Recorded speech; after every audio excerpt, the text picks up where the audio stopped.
Yo, what is up guys? Welcome back to the channel. In this video we're going to be doing something a little bit different regarding my garage.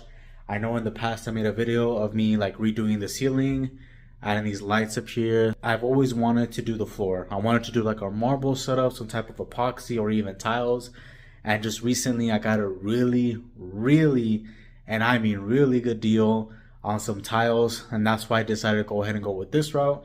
And now we're gonna go ahead and clean up my garage and finally give it those few touches that it needs to look 100% better. Every single time I would go in here, I would always try to record just the top because I hate how the bottom of my floor looks. And now we're gonna make it look a lot better. So as you guys can tell by the title of the video, we're gonna be installing some Husky floor tiles. Let me go ahead and show you what they look like. And here is everything that I picked up. As you can see, these are all Husky interlocking garage flooring tiles that we're gonna go ahead and install. They are all black. I have about 16 cases, which is not enough to cover the whole garage, but for the most part, a lot of it. And I do plan on picking up like some gray tiles to add a pattern. I'm very excited to go ahead and install these. And I got an insane deal on this.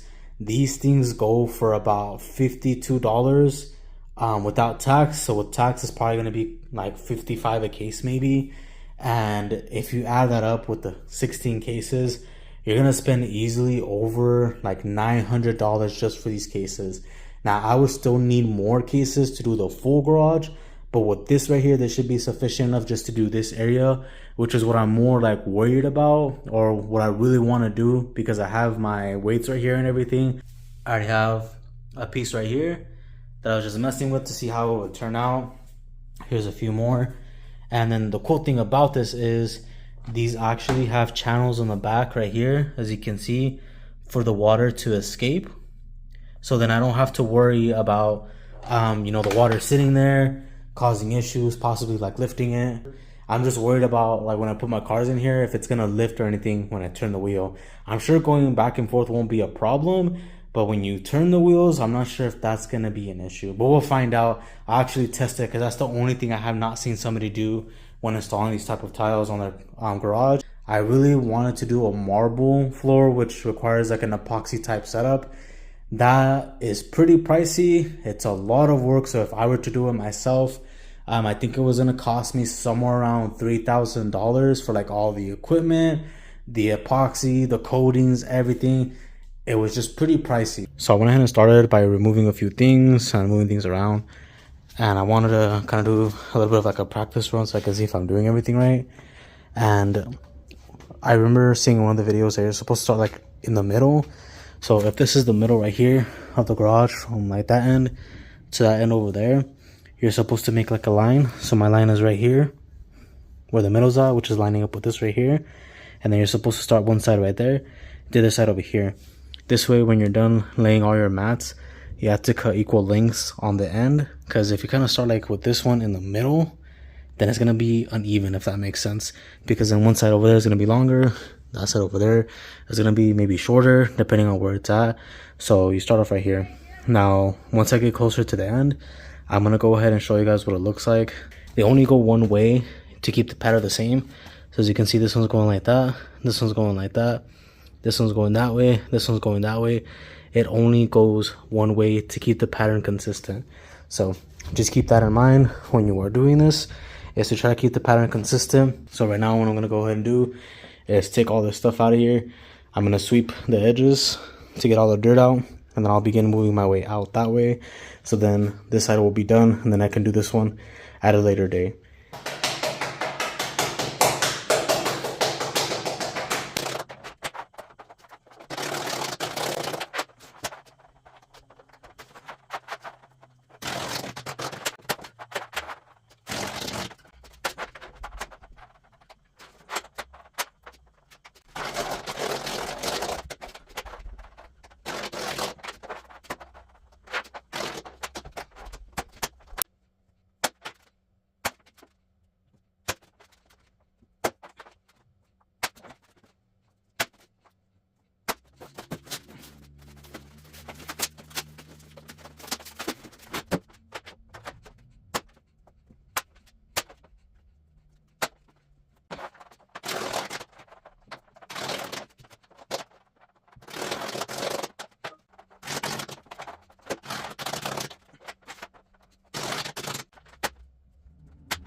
Alright guys, so I got everything for the most part done.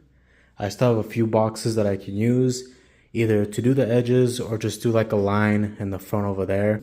But I did want to go ahead and add the, what do you even call it, the little steppers that go in the front to give it a clean transition going out. And you're supposed to leave, I believe it's a 2-inch gap from the line. Like if you were to make a line over there to over there, there's supposed to be about a 2-inch gap, which I believe that's pretty close to about 2 inches, because an inch is like right there, another inch would be right there. So I left enough gap for that because I would like it to transition well. If you have a rack like this, you're gonna have to move this up a little bit. Now what I did is I went ahead and grabbed my jack. As you guys saw in the previous clip, I put it right under here and I lifted it just a bit to bend the material up enough to give me clearance to put it on here. And now it did. So now I could just lift it up and then I can move it. Same thing with this one. This one's a little bit looser. Probably needs to go back down a little bit more. All right guys, so I just got back from work and luckily on Facebook Marketplace, I found the edges that you can install on the side. As you can see, I already did a piece right there. This way it kind of transitions in smoothly and looks clean. So we're gonna do that all the way down. And I was gonna buy 4 boxes so I can do all the corners, but on these sides over here, they're like way too small. That's like a 2-inch gap that you need to at least have right there, and then a little bit more. So that's literally perfect right there. That's how much gap you need. So these things right here are 2 inches large, and as you can see, that's too big of a gap in order to be able to install it right there. So what I'm gonna go ahead and do is I'm gonna cut some of these pieces that I have laying around. I still have a few more, as you can see right there. I'm gonna cut those to the length to match right there. That way it has a nice clean finish on the sides and it's not like a huge gap, because this is way too big in my opinion of a gap. It needs to be like right there. So yeah, that's where we're at right now. I'm gonna go ahead and install these edges. It makes it look a lot cleaner. And I also bought them for the back and the front because I didn't want to have to go through each one and start cutting it and making these small pieces. So this is like literally perfect to be able to install right there to give it that nice finish.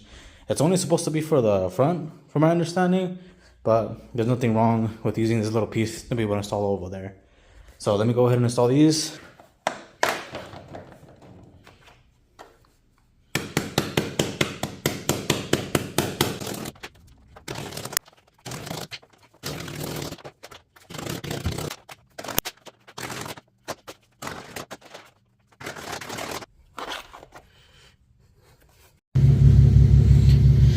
Alright guys, so I'm putting my Z inside. Let me go ahead and show you how it does.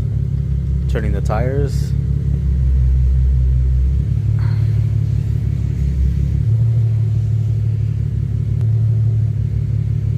As you can see, nothing is happening at all to the floor. So if you're worried about putting your cars in here, turning the tires, nothing's gonna happen. As you can see, it's still in place. And it's only this portion that's done, so it's not even like as dirty as the other sections that has everything put together. So if you imagine if you put all the rest of the tiles on there, it's gonna be holding it up a lot sturdier than this right here. Alright, let me go ahead and back up the Z, air it out, and then I'll show you guys the final result. But first, of course, let me clean this up and do these side sections right here.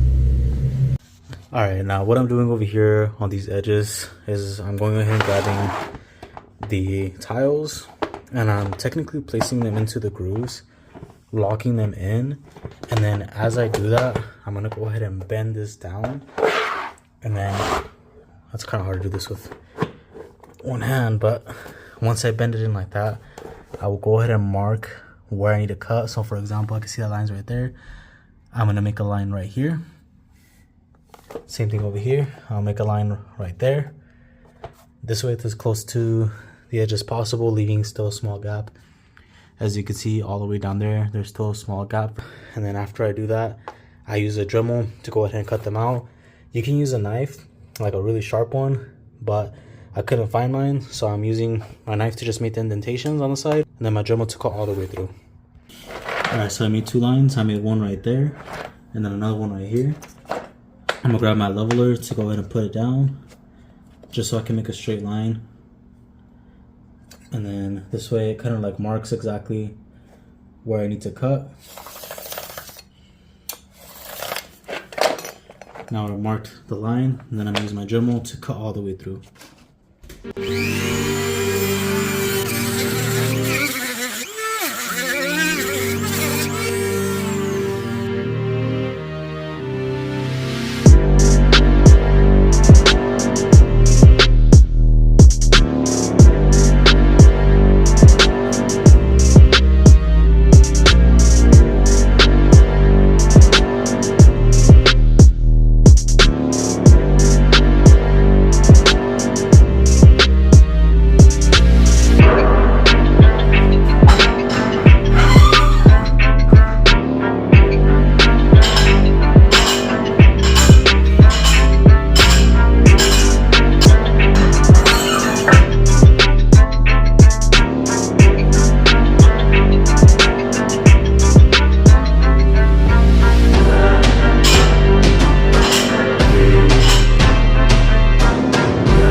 Alright, so the black color looks really nice, but as you guys can see, it gets dirty pretty fast.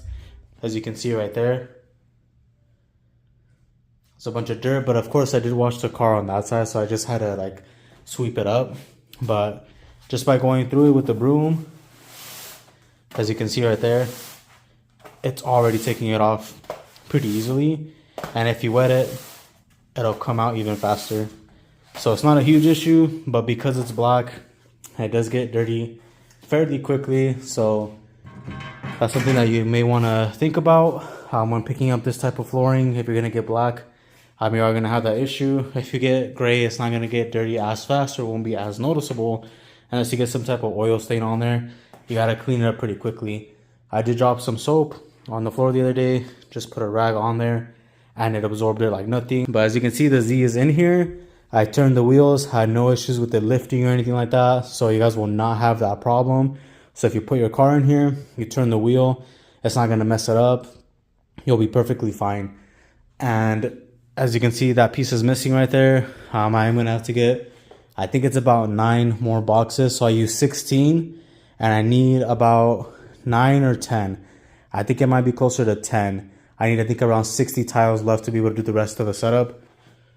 But yeah, that's my only real concern, is with how dirty it gets. My goal is in the future to buy the rest, but I do want to add a design, so I plan on buying the gray pieces so I can make a line going down, curving in, going that way, and then with the black pieces that I take off right here, moving those to the middle. These edges right here made a huge difference and how clean it looks, and I'm happy I did the backside as well, because if I didn't buy those, it would have took so long to cut those extra pieces. With this side already, I took a really long time. I think that was like the most time I spent on this whole project. Everything else was, you know, pretty straightforward when it came to interlocking it. One thing I do suggest is throwing them out where you want them. That'll make it a lot easier and faster. And then going through it with the rubber hammer. Do not use a metal or steel hammer, because it'll damage the tiles. You want to use a rubber one. So if something like this will not work, this is a 3-pound hammer that will completely damage it. You need a rubber one like the one I was using in the video. But it's made a huge difference in my garage setup, as you can see. Now I actually like kind of want to work out in here. Before, you know, I hated looking at the floor, hated taking videos on my car. Now I can just record everything in here, and it's going to look really nice. I just need to finish that, and it'll look complete. Especially with the hexagon lights that I installed up there. Makes a huge difference. I kind of want to expand them out, so making it a little bit bigger. That way it can give me a little bit more light. But with just these lights alone, it makes a huge, huge difference. But yeah, this is a great alternative if you get these at a good price. My other option was an epoxy setup. But again, I was kind of worried about if messing up, chipping over time. With this, if one of these gets messed up, you can easily replace one. You could probably make like a hole right here or something, lift it up, and it comes out extremely easy. I've removed quite a few of them, like right here. Just like that, it comes out. Put it right back in. But we're gonna go ahead and end the video right there. If I do end up picking up the gray tiles, I will go ahead and make another video of me replacing the ones that are already there, putting them on the other end. There are other companies out there. I know there was a few that have like the little holes in them. I personally didn't like the little holes, and I had a feeling like things would kind of fall in there and you would have to kind of pick stuff out, or lift it back up and wash it out.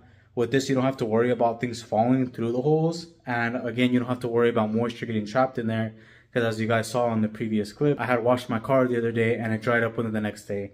So water is not going to be an issue when it comes to this type of floor. But thank y'all so much for watching. Make sure to like, subscribe, hit that bell notification, and I'll catch y'all in the next one. Peace.